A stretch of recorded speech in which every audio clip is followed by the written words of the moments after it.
في الأجزاء اللي فاتت النقيب سامي راح بالزمن لعصر الإسكندر الأكبر ومحدش بعته. بس مش بس كده، عاش مع الإسكندر، حارب معاه وفتحوا مع بعض أمازون في 333 قبل الميلاد. أيوة، أمازون بالجمال والبردي.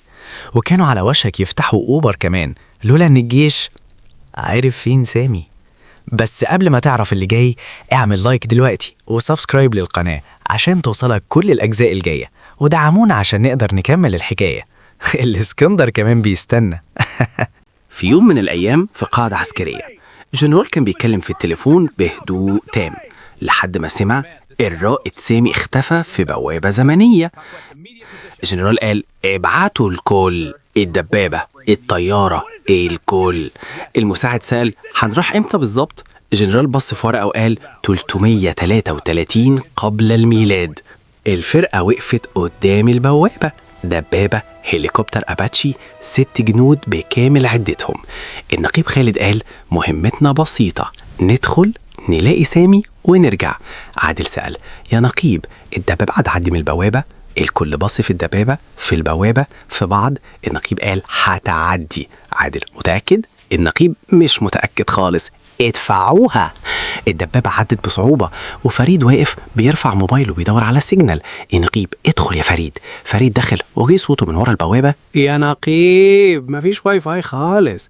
الفرقة ظهرت فجأة في صحراء مقدونية، الدبابة موجودة، الهليكوبتر موجودة، الكل موجود. الجنود المقدونيين شافوهم، وبعدين على بتلة ظهر جيش مقدوني ضخم. طارق قال: يا نقيب، ده جيش. النقيب: شايفه. طارق: كبير. النقيب: شايفه. طارق: بيجي ناحيتنا. النقيب بهدوء تام: شايفه يا طارق، شكرا على التحليل. الإسكندر الأكبر نزل من حصانه ومشي ناحية الدبابة بفضول خالص، دق عليها بسيفه، بص جواها، لف حواليها، والنقيب واقف بيتفرج وبيقول في نفسه: فاكرها جوزة. الإسكندر بص في النقيب وقال: ما هذا الحيوان الحديدي؟ النقيب: دبابة. الإسكندر: هل يأكل؟ النقيب: بيشرب وقود. الإسكندر بثقة: مثل الخيل تماما. بعدين شاور على الهليكوبتر: وتلك الطيور الحديدية. النقيب: ده أباتشي. الإسكندر: أباتشي قبيلة قوية. النقيب بص في المترجم وقال: قل له أيوة، قوية جدا. الفرقة دخلت الخيمة الكبيرة ولاقوا الرائد سامي قاعد على كرسي فاخر، جنود مقدونيين بيقدموا له عنب، والاي بتاعتهم متنضفه جنبه زي تحفه فنيه. النقيب صرخ: سامي. سامي بهدوء تام: جيت يا خالد، جينا نجيبك. طول عمرك تاه. سامي بص في العنب، في الخيمه، في الجنود، وقال: تاه كلمه نسبيه. الإسكندر طلب يشوف الأسلحة وشال البندقية، وفورا بص في السبطانة من الأمام. الكل صرخ: لا. النقيب شال البندقية بسرعة، أخذ نفس عميق وقال: مش كده. بعدين الإسكندر شاور على الهليكوبتر: أريد أن أركبها. النقيب: مش هينفع. الإسكندر: أنا الإسكندر الأكبر.